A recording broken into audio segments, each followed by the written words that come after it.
Emotional control and empathy. Emotional control. This is where things get real. In the previous two parts of emotional intelligence, it's very easy to just look at it as some sort of intellectual exercise. It's very easy to file this information in the category, something nice to know, and leave it at that. But if you are able to control your emotions, you are able to ultimately control your destiny. The sad reality is that the vast majority of people actually act out of impulse. Now, most people are not going to admit this to your face. Most people would come up with all sorts of rational-sounding explanations why they made the kind of decision they made. Don't believe them. In a recent study, scientists discovered that a large percentage of people's decisions were made purely out of impulse. However, when asked to explain those decisions, the subjects came up with all sorts of rational-sounding reasons. In other words, they would let their emotions get the better of them, and they would make decisions, and then they would look for excuses or justifications that make it seem that their decisions made sense. When you control your emotions, you are less likely to let your emotions get the better of you.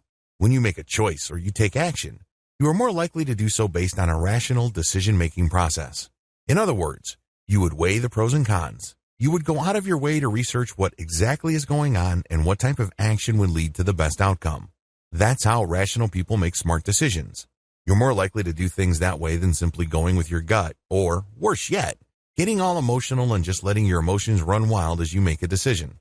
Emotional control is also crucial because you are able to respond to other people based on your character and values. This is a big deal because too many people simply react emotionally. They can't help it. If somebody pushes at them, their number one instinct is to push back. If they feel that somebody said something that isn't so nice, their default response is to reciprocate. This is a serious problem because if you want to be successful, you must be able to respond based on your values. You must be able to react based on your character.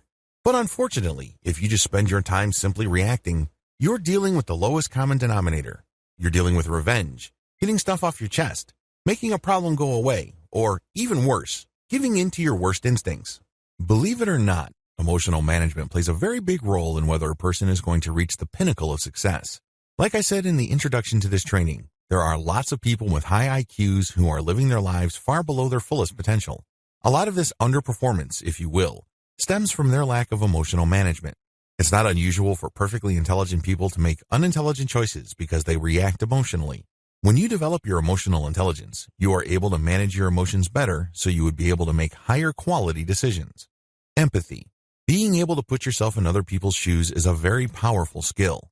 I understand that in our modern society, being empathetic or even compassionate are sometimes viewed as signs of weakness. This really is too bad because if you are able to develop a high level of empathy, you become a more persuasive person. You would be more likely to lead by example instead of by outward indicators of authority. Instead of leading because people are afraid of the negative consequences if you discipline them, they would gladly follow you. These are all fruits of empathy. Empathy enables you to cross boundaries with people.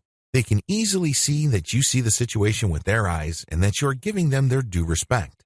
You don't necessarily have to agree with them. You don't necessarily have to kiss their butts. But when people feel that you can see the situation from their perspective and that you respect and give them proper dignity, they're more likely to view you in a favorable light.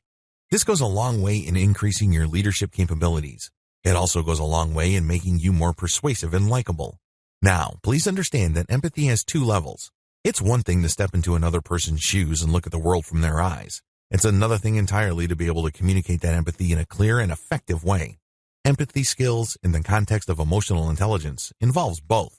You're not just able to empathize, but you're also able to communicate your empathy. Two key models for EI. As awesome as emotional intelligence may seem, there are actually two models for it that are in competition. Depending on which model you go with, you may be making things harder for yourself, or you may make things easier for yourself. These two competing models are the ability and trait models for EI. This training focuses solely on the ability model for EI.